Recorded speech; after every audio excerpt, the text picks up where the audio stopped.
tiene que ver con modelos. Ya habíamos visto en clases anteriores que la modelación es parte de nuestra vida. No la llamamos de esa forma, tal vez la llamamos simplemente nuestro razonamiento o la toma de decisiones, etcétera, etcétera, pero les he explicado, les he dado ejemplos de cómo para cada paso que damos estamos modelando, estamos simulando, y si el modelo es malo, bueno, la simulación es mala, el resultado es malo, la toma de decisiones va a ser mala. Sin embargo, si el modelo es bueno, la toma de decisiones va a ser la correcta. Aquí nos da una definición de modelo que no es precisamente la que vamos a manejar, pero nos acerca a lo que vendría a ser un modelo mental. Un modelo es la interpretación explícita de lo que uno entiende de una situación o tan solo de las ideas de uno acerca de esa situación. Esto vendría a ser más una definición de modelo mental. ¿Okay? ¿Qué significa un modelo mental? Bueno, ya lo hemos definido en la parte superior, pero el modelo mental normalmente está sujeto a algo que llamamos paradigma del pensamiento. Es la forma en la que pensamos. No significa que esté mal o esté bien, es simplemente la forma en la que pensamos. Si tenemos, por ejemplo, algún tipo de elemento, un problema, lo primero que nos preguntamos es ¿qué causa el problema? Tratamos de buscar una linealidad. Y aquí damos un ejemplo del problema de la superpoblación. ¿Qué es lo primero que se les ocurre sobre la superpoblación?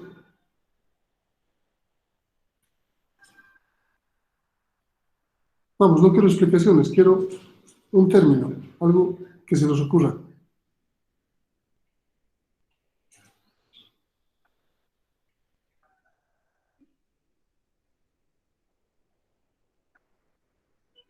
¿Qué puede causar la superpoblación?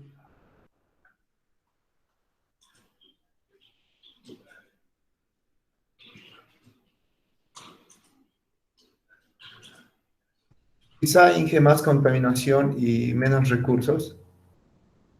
Ya, pero estás viendo a la superpoblación como causa de algo.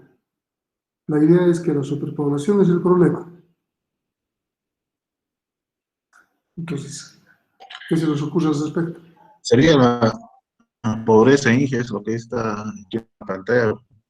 Pobreza, falta de educación. Ya, pero yo quiero otros términos, no quiero los que están ahí.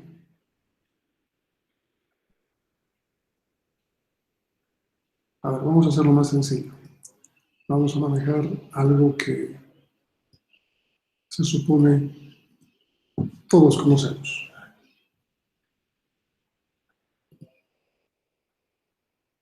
¿Se puede ver la pizarra? Sí, Inge, se ve. Ok. Inge, COVID-19. ¿Qué es lo que se les ocurre acerca del COVID-19? Lo primero que viene a su cabeza.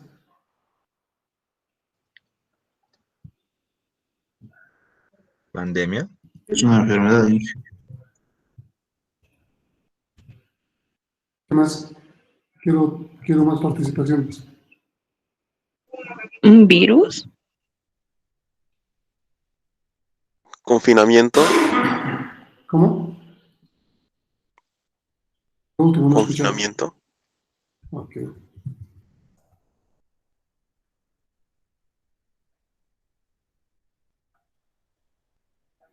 ¿Qué más? ¿Muertes? Ok.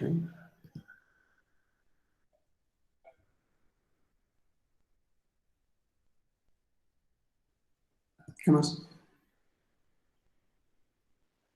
Mutaciones.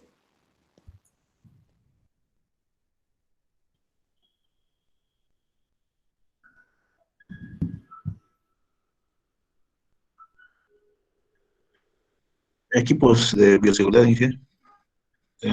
Barbijo, usar barbijo, protegerse. Bioseguridad. ¿Más? vacunas.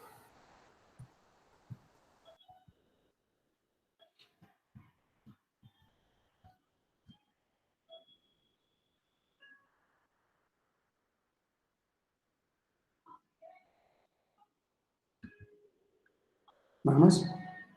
Ok, veamos. Por ejemplo. El COVID, bueno, no sé si la flecha debería ir en el sentido o en el otro. Virus, COVID. COVID, confinamiento. COVID-19, ¿no? Mutación. COVID, bioseguridad. No sé si podría ir la vacuna en este sentido.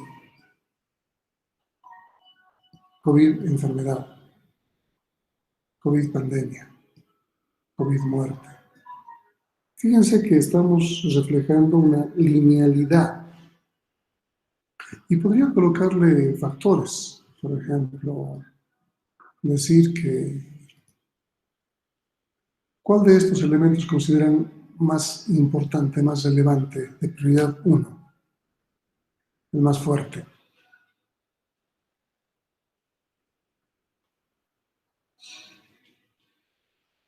Muerte en general. Ok.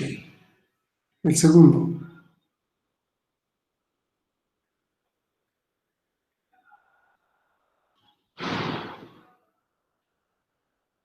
Pandemia. tercero,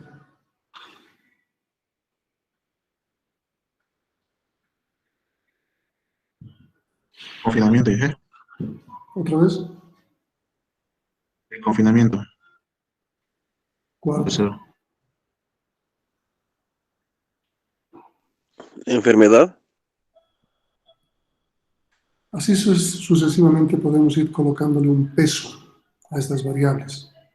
Si reflejamos esto en una ecuación matemática, ¿cómo creen que se vería?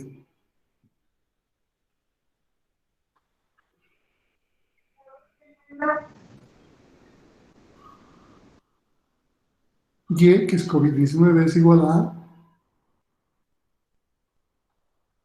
alguna constante por x1 más otra constante por x2 más otra constante por x3, esas constantes vendrían a ser los pesos que le estamos dando, y así sucesivamente. ¿Qué tipo de ecuación es esta? Una ecuación lineal, Inge. Una lineal multivariable. Esta es la forma en la que pensamos. No está mal, pero este es el paradigma del pensamiento. Siempre buscamos razones lineales. Cuando pensamos en algo, estamos pensando en otra cosa. O sea, COVID provoca muerte, COVID es pandemia, COVID es enfermedad. El COVID es un virus o el virus es un COVID. El COVID provoca confinamiento, el COVID provoca mutación, el COVID hace que haya mayor bioseguridad. Las vacunas van a evitar el COVID, ¿entienden? Estamos buscando relaciones lineales, causa-efecto. Es lo primero que se nos ocurre, la forma en la que vamos a encontrar una solución a un problema o identificar el problema. Una ecuación lineal multivariable. Pero también podríamos pensar, por ejemplo, que el confinamiento, ¿qué podría ser el confinamiento? ¿Cómo relacionamos? Tal vez el confinamiento va a reducir las mutaciones, que la bioseguridad va a reducir las muertes, que la vacuna, estamos aquí, se va a relacionar con COVID, la vacuna va a hacer que haya menos enfermedad, la enfermedad va a hacer que se reduzca la pandemia, la enfermedad va a hacer que incremente la muerte, el confinamiento va a hacer que haya menos enfermedad, la enfermedad va a hacer que haya confinamiento, la bioseguridad relacionado, etcétera, etcétera, etcétera. Podemos ir relacionando distintos elementos. Esto ya es interrelación de variables y no es como lo vemos. Lo que está marcado en azul es lo que pensamos. Lo que está marcado en rojo es a lo que tenemos que llegar. Y cuando busquemos un problema, no sea lineal, sino empecemos a buscar interrelación de variables. En el ejemplo que tenemos en el texto, nos da esta linealidad, que ahora me imagino se entiende mejor. Esto se refleja como una ecuación multivariable, lineal. pero normalmente los elementos se interrelacionan. Si la superpoblación provoca pobreza, la pobreza provoca superpoblación, por ejemplo. Hay un ciclo. Entonces, ya no estamos pensando en cuestión lineal, ya estamos pensando de alguna manera en relaciones que van a generar algún tipo de interacción de las variables. ¿Se entiende la diferencia?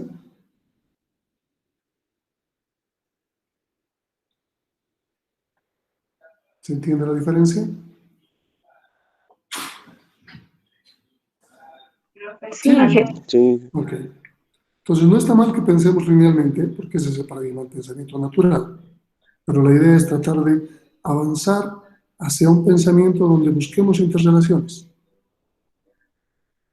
Procesos de cambio en lugar de instantáneas. ¿Qué es eso? Pensamiento sistémico. Esa es la diferencia que tenemos que encontrar. Porque estamos hablando de un modelo mental, es decir, lo primero que se nos ocurre sobre algo. Y es lo primero que se nos ha ocurrido sobre algo. Pero ese modelo mental se tiene que refinar, se tiene que mejorar y se tiene que formalizar. Entonces, un modelo formal es aquel que va a estar en un papel, en una computadora, y va a estar representando algo, y va a ser más refinado que un modelo mental. Existen muchas clasificaciones de modelos formales. Por ejemplo, las icónicas, donde tenemos una estatua, un mapa, algo que nos represente un sistema real, una maqueta, un plano, un diagrama. Los modelos analógicos, que a través de un estudio de un sistema podemos entender otro. Ustedes no llevan esta materia, pero existe una materia llamada sistemas analógicos donde se puede utilizar un sistema eléctrico que es más fácil de construir para entender un sistema mecánico que es más difícil de construir, o un sistema hidráulico mucho más difícil de construir. Pero tiene una relación tal que, estudiando el sistema eléctrico, podemos determinar el comportamiento del sistema hidráulico, sin problema, porque se corresponden.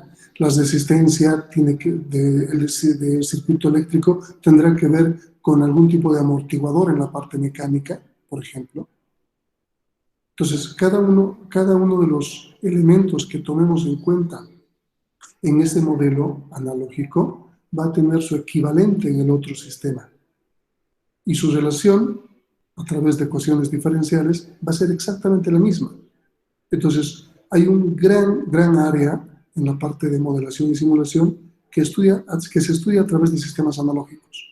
Sistemas que no se pueden representar normalmente en la realidad. Eso es un modelo. El que estamos más acostumbrados es analítico-matemático. Y esto se puede dividir en distintos tipos de modelos. Por ejemplo, dentro de los estáticos, si son determinísticos,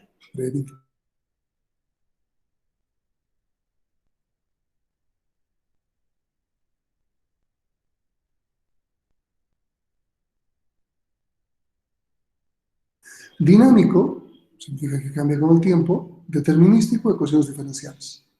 Dinámico, estocástico, simulación de eventos discretos. Teoría de colas, han debido llevar en alguna materia eso, por ejemplo. Entonces vamos a encontrar una serie de combinaciones entre determinísticos y estocásticos y estáticos dinámicos para representar en matemática. ¿Ok? Los nuestros van a ir más en este sentido. Vamos a armar una serie de ecuaciones, diferenciales o integrales. Son dinámicas, pero son deterministas.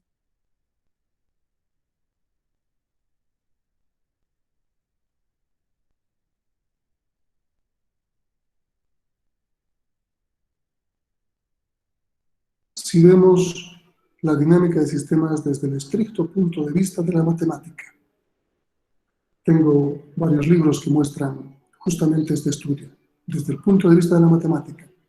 Y cuando estemos haciendo los modelos, yo les voy a mostrar una solución analítica, netamente matemática, y una solución por dinámica de sistemas. Y se van a dar cuenta que ambas tienen el mismo resultado, pero es más fácil o difícil trabajar con una o con otra. Simplemente es eso. ¿Qué nos va a servir para trabajar con la dinámica de sistemas? Algo que le llamamos modelos conceptuales. ¿Qué es un modelo conceptual? Un diagrama causal, como el que hemos estado usando en ese ejemplo que hemos visto del COVID. Un diagrama de flujo, si ustedes no lo conocen. Un diagrama de entidad-relación es un modelo conceptual. Un diagrama de clases. Un diagrama de transición, de estados. Estoy tratando de pensar en cosas que ustedes ya han visto. Esos son modelos conceptuales.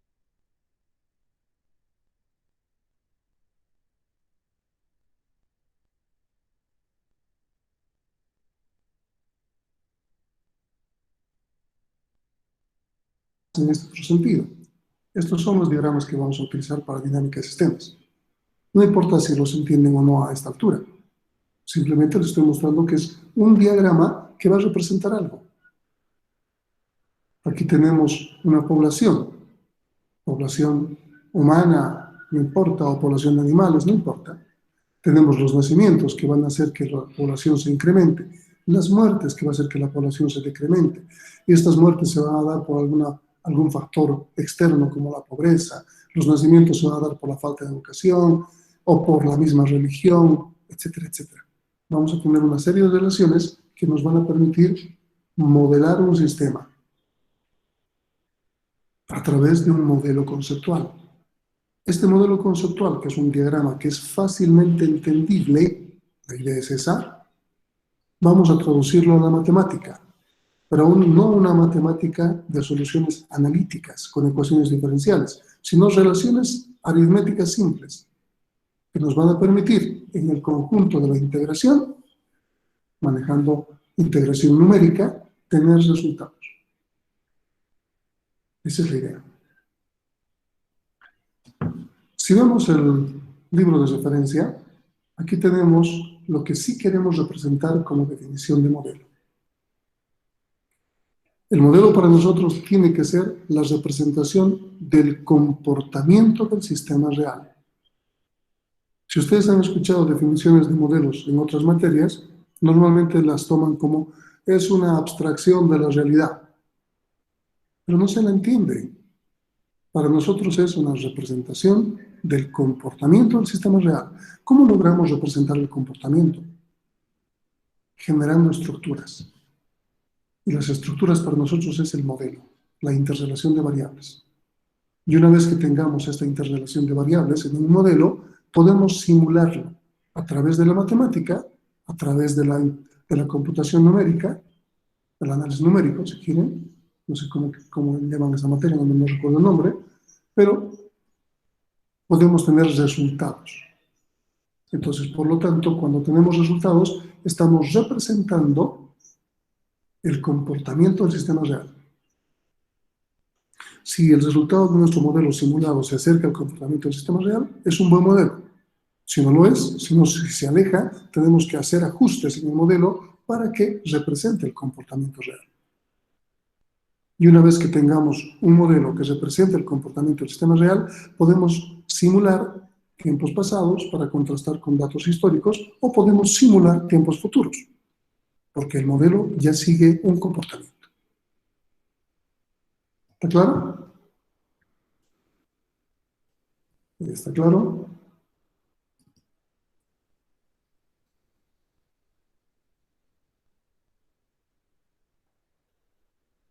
Ok, vamos a revisar estas diapositivas. No en el estricto elemento del sistema de dinámica de sistemas, sino como una forma de considerar estos elementos conceptuales. ¿Qué tenemos que tratar de destacar? La evolución del sistema en el tiempo, su comportamiento. ¿Pero qué tenemos que determinar? Esas interacciones entre las variables. Tenemos que elegir componentes, variables, que nos permitan ser los más relevantes. Ahí está la abstracción. En un vehículo no nos va a interesar el limpiaparabrisas, nos va a interesar tal vez el motor. En una persona no nos va a interesar los cabellos o las uñas, nos va a interesar órganos mucho más o aparatos mucho más interesantes, más relevantes. Tenemos que determinar el espacio donde se va a llevar a cabo el estudio. Estamos limitando de alguna manera nuestro estudio. Podríamos tratar de entender algo para Bolivia, para el mundo, pero va a ser más fácil hasta de conseguir información para Cochabamba, pero no Cochabamba de manera general como departamento, tal vez el área urbana, tal vez un distrito sea más fácil de manejar. Que luego se puede generalizar, sí, pero nuestro estudio va a tener una frontera que es mucho más manejable. ¿Está bien? Sabemos muy bien que un sistema está formado por un conjunto de elementos en interacción. Ahora, pueden existir distintos modelos de un mismo sistema. Lo mismo que distintos algoritmos para resolver un problema computacional. Modelos más útiles, modelos menos útiles. Lo mismo que algoritmos más útiles, algoritmos menos útiles. Más lentos, más rápidos, más eficientes. Van a existir una serie de modelos. Tenemos que definir qué tipos de variables existen y cómo estas variables se relacionan unas con otras. De tal manera que busquemos relaciones, inicialmente causales y luego correlacionadas.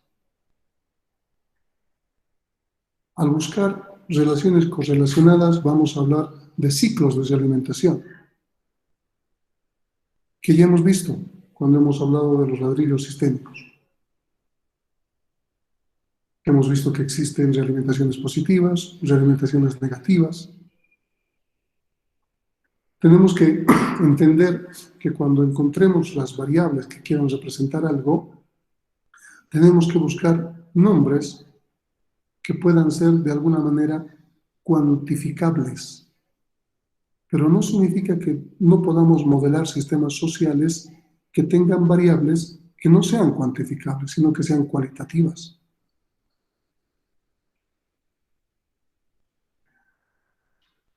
Puedo sumar las ventas, puedo disminuir las ventas, pero ¿cómo represento que sumo o disminuyo el estrés, por ejemplo? Se tienen que utilizar sustantivos, no verbos, nombres más neutrales o positivos. Todo este tipo de elementos vamos a ir revisando a medida que vayamos avanzando en la parte de la modelación.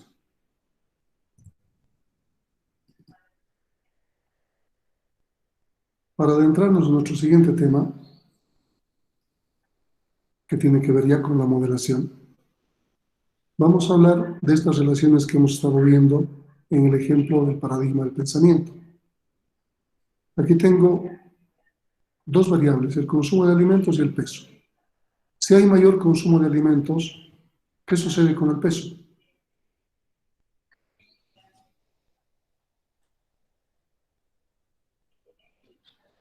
¿Aumenta? Aumenta. Aumenta el peso, sí. Exactamente. Si tenemos la oferta y la demanda, ¿qué pasa si la oferta se incrementa?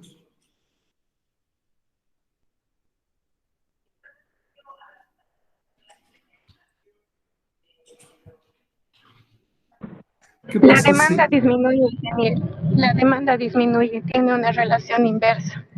En la relación inversa, sí. Si ustedes estudian, bueno, estudiar no es el término adecuado en la materia, se preparan, hacen los ejercicios, practican, ejercitan, se preparan para el examen de dinámica de sistemas. ¿Cuál es el resultado? Resultados positivos, sí. Es positivo. La relación entre la población y el recurso per cápita, el PIB, por persona. Cuanto menos población haya, más PIB, porque hay menos para repartir. Tenemos una relación un poco más compleja, que ahora parece compleja. Pero ¿qué pasa si hay más nacimientos? ¿Qué pasa con la población? hay más población, pues, aumenta. ¿Ok? Y si hay más población, ¿qué pasa con las muertes? Hay más muertes, Inge. ¿Ok? Y esto se puede dar una cuenta fácil. Si han visto las noticias, están acercándose a 4.000 muertes día en Brasil por el COVID. Es un número muy grande para nosotros, si lo comparamos con nuestra población. Pero dentro de la población de Brasil, en función de tasas, no parece un número tan grande. Porque solo el estado de Sao Paulo tiene la población de toda Bolivia. ¿Qué pasa con la población y los nacimientos? Si se incrementa la población, ¿qué pasa con los nacimientos? Aumenta igual. ¿Ok? Y si la población aumenta, perdón, si las muertes aumentan, ¿qué pasa con la población? La población disminuye. Disminuye. Esa es la idea. Entonces, estamos encontrando relaciones lineales en una interrelación de variables. O sea, el análisis tampoco tiene que ser el análisis transitivo. Si hay más nacimientos y se aumenta la población, por lo tanto las muertes se aumentan. O sea, los nacimientos no tienen que ver con las muertes, sino hay un elemento que los interrelaciona. Entonces tampoco se tiene que buscar la interrelación de variables considerando todo el conjunto y tratar de entender todo el conjunto. Estamos haciendo análisis, síntesis. Si saben eso, es desagregar y agregar. Aquí tenemos otro ejemplo. Se incrementan los pedidos. Se incrementan los pedidos, por ejemplo. ¿Qué pasa con la producción? Aumenta. Ajá. Y si la producción aumenta, ¿qué pasa con el inventario?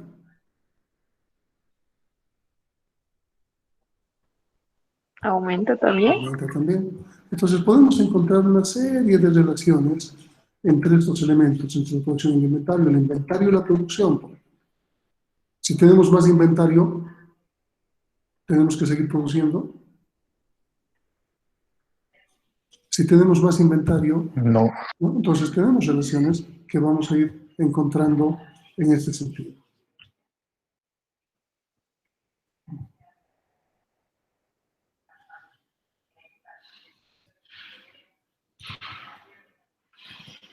Y tenemos más ejemplos, un poco más complejos.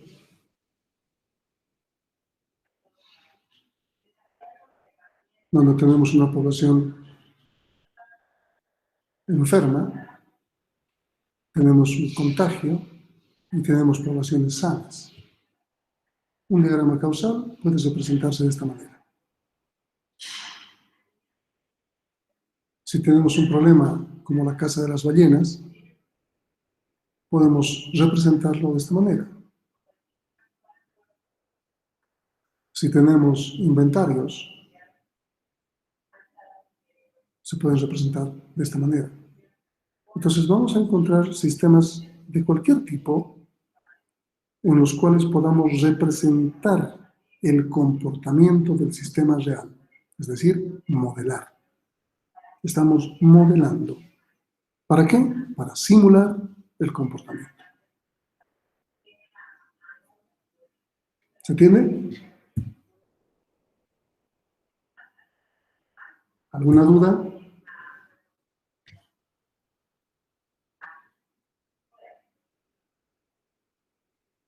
Entonces, el día martes vamos a empezar a trabajar con el modelamiento causal y vamos a concentrarnos en este tema haciendo ejercicios grupales e individuales de tal manera que podamos tener de alguna manera una adquisición de una capacidad de competencia, que es el pensamiento sistémico. O sea, a través de este elemento vamos a lograr practicar nuestro pensamiento y evolucionarlo del paradigma actual a un paradigma un poco más sistémico. ¿Está claro?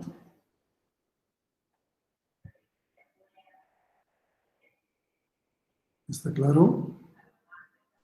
Sí, Inge. Okay. Sí, Inge. Entonces, vamos a empezar con esto.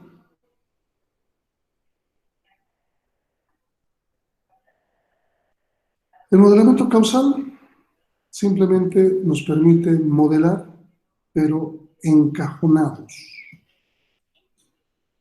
¿A qué nos referimos con encajonados? No nos va a dar una libertad de acción, sino que vamos a trabajar en base a patrones.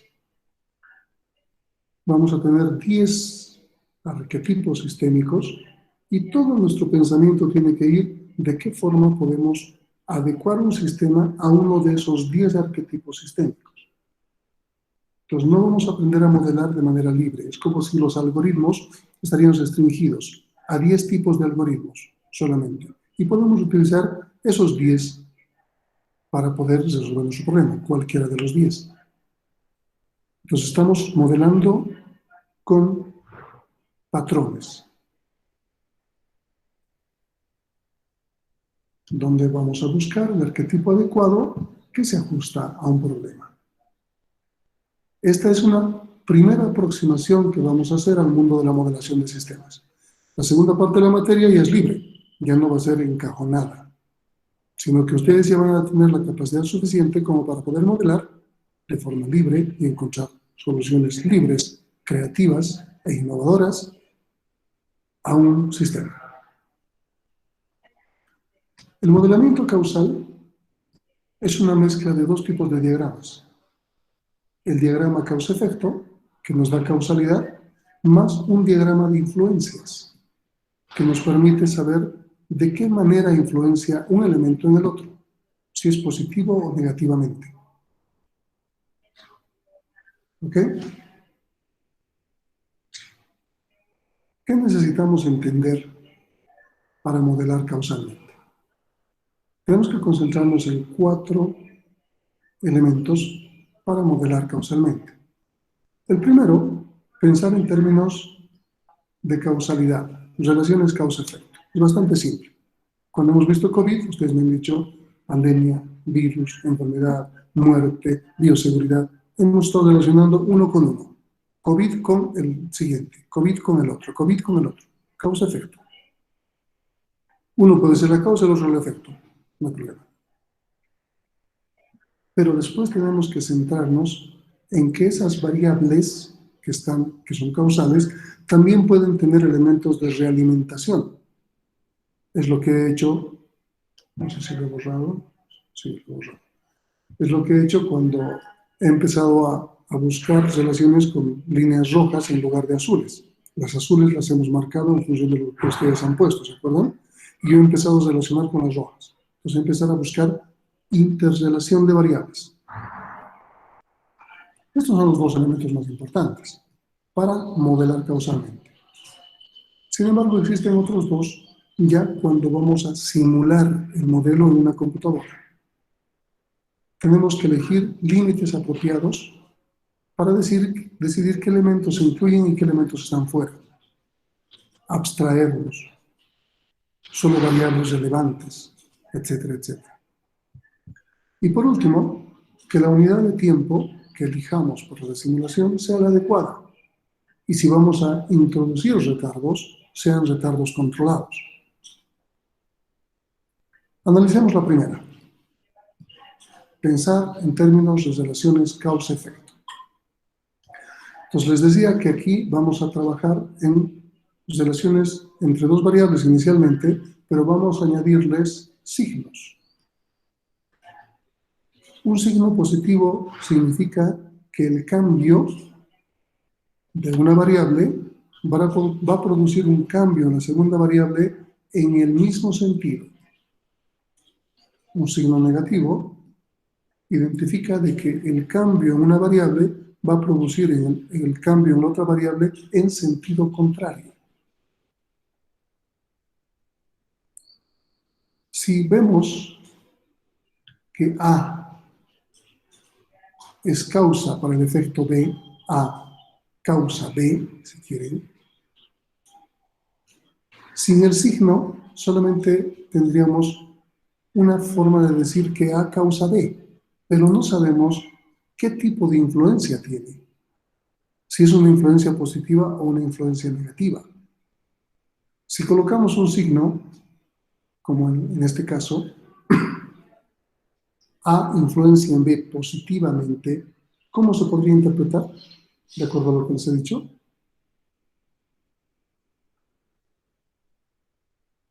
Si aumenta A, ¿qué va a pasar con B? A sería la causa y B sería el efecto en G. Más fuerte, no los escucho. Si aumenta A, ¿qué va a pasar con B? Eso es el efecto de causa A, sería No, B. no. Si aumenta A, ¿qué pasa con B? También B va a B influir. también aumenta. B también aumenta. Si disminuye A, ¿qué pasa con B? B también disminuye en G. Exactamente. Cuando se coloca un signo más, la influencia es en el mismo sentido. Tenemos un ejemplo entre presa y predador. ¿Cómo podemos leer esto?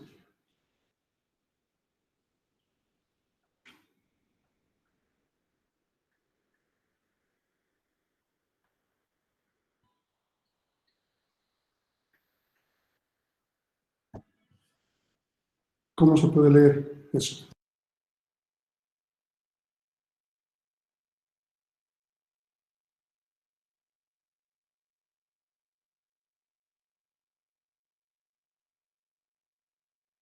A más presas, más predadores.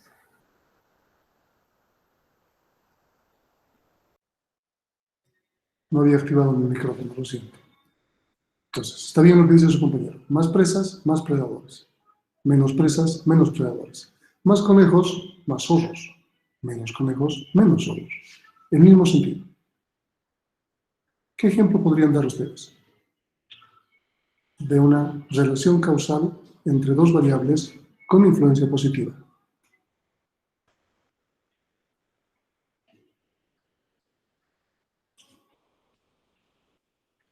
Las lluvias y las plantas, ingeniero. Sí, ¿ok? Entonces, una variable es lluvia. ¿La otra variable qué es? Plantas, Más lluvia, más planta. plantas. No. Mientras más lluvias, más plantas, Ok, más el podemos considerar crecimiento más vegetación, digamos. sí, más vegetación. Menos lluvias, menos vegetación. Han visto que cuando no llueve una buena temporada empieza a haber sequías. Entonces la vegetación disminuye. Eso está bien. Fíjense lo importante de elegir el término. Otro ejemplo.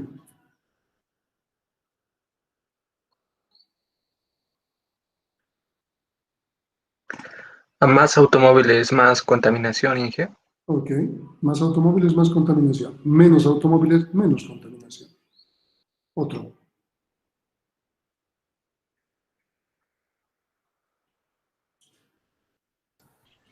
A más sedentarismo, más problemas de salud.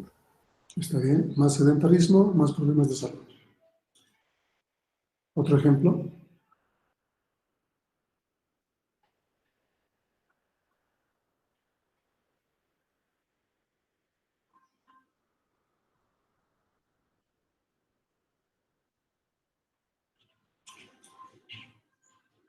Inge, ¿sería a más enfermos, más hospitales?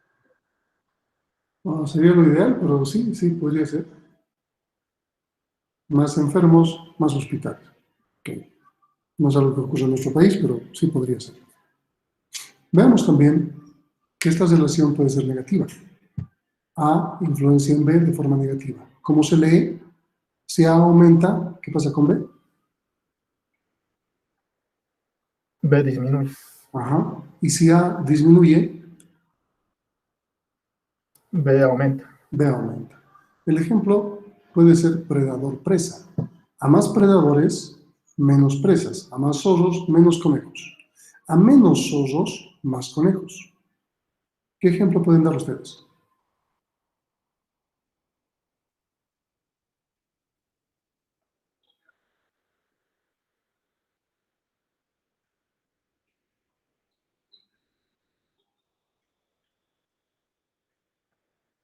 A mayor horas de sueño, menos cansancio.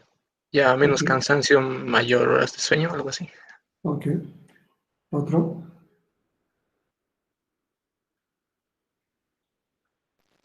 A más vacunas, menos enfermos. Está bien. A menos vacunas, más enfermos. Ok, está bien. ¿Otro?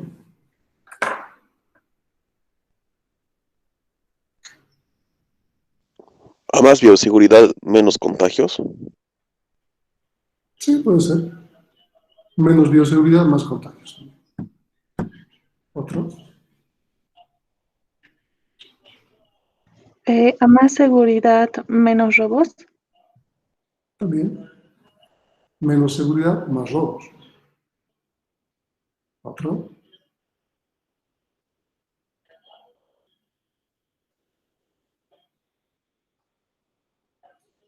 A más estudio, menos aplazos. También. A menos estudio, más aplazo. ¿Sí? ¿Se han dado cuenta? Funciona. Entonces, vemos un signo positivo, mismo sentido. Vemos un signo negativo, sentido contrario. ¿Está bien? Pero vamos a ver que puede existir también algunos elementos que vamos a llamar parámetros, que no son constantes o son unas constantes locales. La gravedad es una constante. Sí. Sí, donde estamos. Porque si estamos en la Luna, esta gravedad no es la misma. O si estamos en la altura, o si estamos en el llano. Así que no es una constante universal, es una constante local. Normalmente, las constantes locales las vamos a llamar parámetros. En este caso, está como variable. ¿Y por qué podemos notar que está como variable? Porque existe este signo. A más aceleración de la gravedad, mayor velocidad de la caída. Si la gravedad fuese variable, la velocidad de la caída también fuese variable. Pero como la gravedad es constante, la velocidad de la caída va a ser constante. Y este signo no va a existir. Lo mismo, Bolivia tiene una superficie, ¿no? Por lo tanto, generamos una cierta densidad. ¿Qué pasa si rescataríamos, no sé, el mar, las tierras hacia Brasil, hacia Paraguay, donde hayamos perdido? Nuestra superficie fuese mayor. Y si nuestra superficie fuese mayor, ¿qué pasaría con la densidad? Más superficie, menos cantidad de personas por kilómetro cuadrado, menos densidad. Menos superficie, mayor densidad. Es lo que pasa con China. Tiene una superficie tal que una cantidad de gente que su densidad es muy alta. ¿Qué pasa si China perdiese territorio? Su densidad fuese mucho más alta. Pero entendemos que la superficie de un pueblo, un territorio, no es variable, es un parámetro, es una constante. A menos que siempre esté en guerras y un día pierda territorio, el de otro día lo gane. De esa forma podríamos considerar que es variable. Entonces, normalmente cuando se manejan parámetros, no se manejan signos. ¿Está bien? Las consideramos constantes, como las constantes locales. Y no tienen signos asociados. Este ejemplo es como estaríamos considerándolos variables. ¿Está clara la explicación? Sí, ingeniero. Ok. Si está claro, entonces, ¿cuál de estos tres elementos es un parámetro y cuál de estos elementos es variable?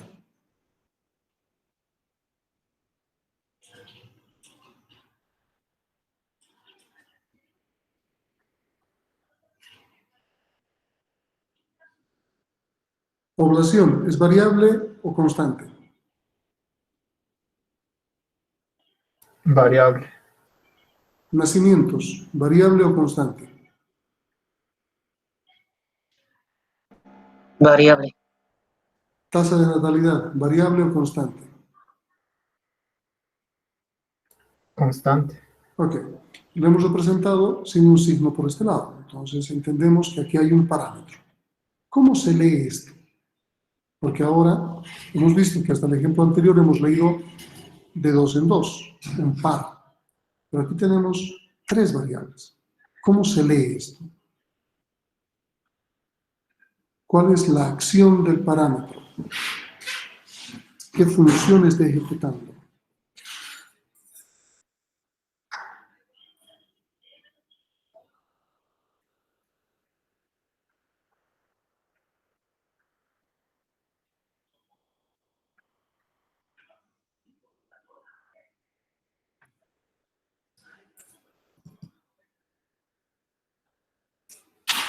¿Ni idea? A ver, si obviamos tasa de natalidad, ¿cómo se leería población con nacimientos? A mayor población, más nacimientos. Ok, en el mismo sentido. ¿Qué actuación tendrá la tasa de natalidad en esta relación? Sería como una especie de filtro. Exactamente. Es un filtro. Entonces, ¿cómo podríamos leer esa relación ahora?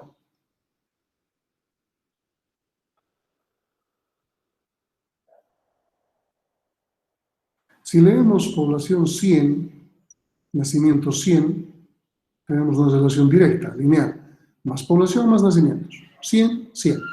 100 de población genera 100 nacimientos. ¿Cómo filtraría tasa de natalidad? Por ejemplo, si fuese 10%. 100 población, ¿cuántos nacimientos? 10 nacimientos. Ajá. Según. Entonces, ¿cómo se lee esta interrelación? Ya sabemos cómo actuaría a nivel de números. Está actuando como un filtro. Pero, ¿cómo se lee?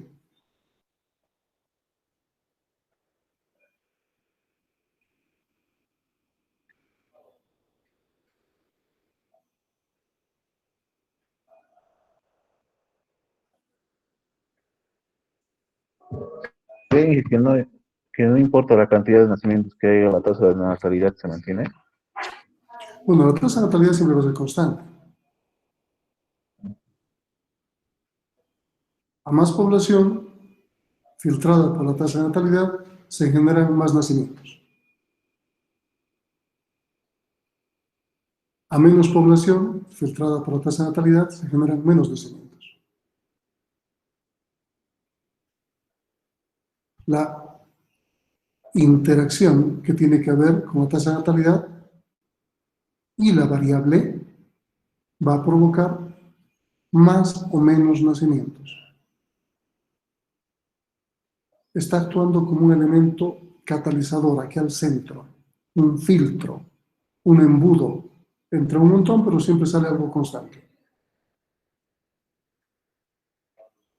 ¿Está claro? Sí, ingeniero. Entonces, la acción de un parámetro es filtrar, catalizar. Y se va a relacionar siempre entre dos variables. Puede haber una constante. No tiene ninguna relación, ninguna razón de ser si colocamos un parámetro y una variable. No hay acción, porque no hay un signo. No hay una función. Si solo existiese tasa de natalidad y nacimientos, no hay ningún tipo de dinámica. Porque sabemos que la tasa de natalidad no va a crecer ni va a decrecer. Es una constante local. ¿Está bien? ¿Dudas?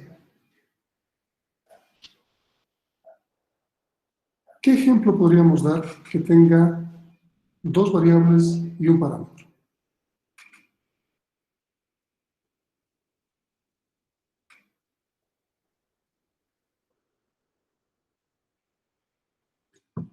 En vez de población podría tener un depósito bancario.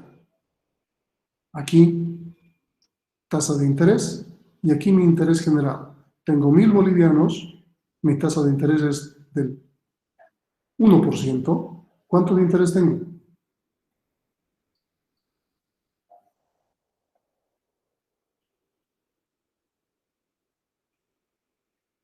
Estoy filtrando. ¿Qué otro ejemplo puedo dar?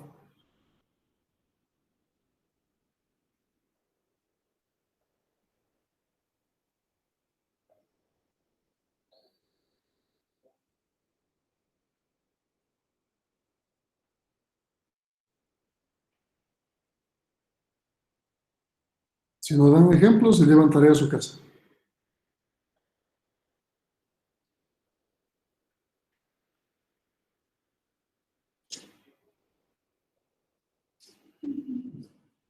Podría utilizar población, vida promedio, muertes. La vida promedio en Bolivia está de los 65 a 70 años. Y va a generar muertes de mi población de Bolivia. Pero no todos van a morir. van a estar filtrados por la vida promedio.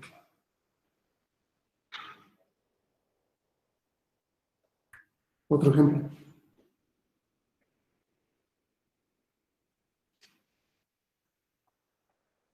Empecemos con 10 para su casa, entonces.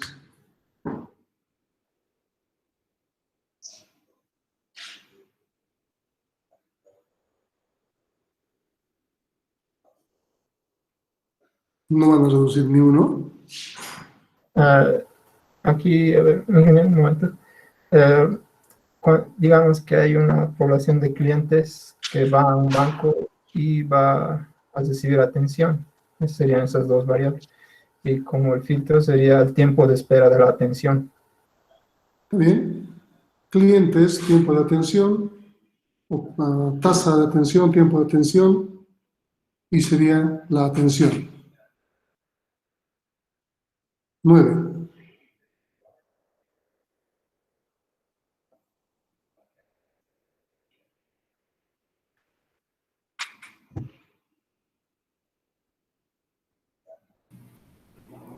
Inges, podría ser un estudiante y sus notas serían los personajes, se podría decir, y el filtro sería el promedio en su Cardex. No, porque el estudiante no puede incrementarse, no hay un más estudiante, menos estudiante. Las variables tienen que ser elementos que puedan incrementarse o decrementarse. Podría ser estudiar en lugar de estudiante. Entonces, estudiar y notas serían los... Mayor estudio, mayor nota. Menor estudio, menor nota. ¿Cuál es el filtro? ¿El promedio? No. ¿Cómo afectaría que tú tengas más notas o menos notas si estás estudiando o no estás estudiando? ¿Cuál es el filtro?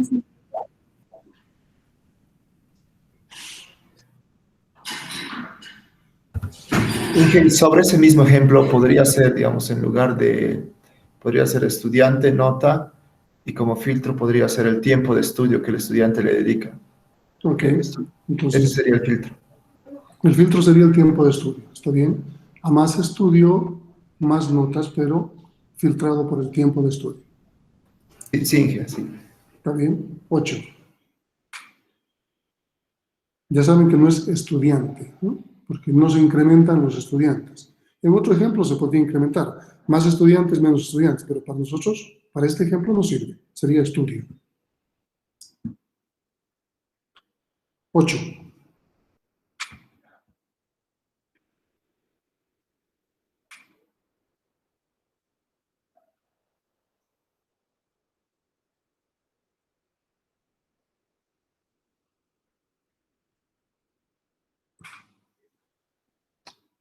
Creo que, bueno, nos hemos quedado con 8. Tengo uno. Dime. Si uno hace ejercicio, tiene mejor condición física. Y el filtro sería el tiempo que está haciendo ejercicio. Entonces, más entrenamiento, mayor condición física, filtrado por el tiempo del entrenamiento del ejercicio. Está bien. 7.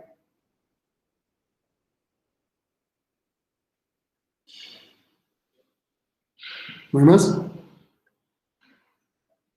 7 para su casa, entonces.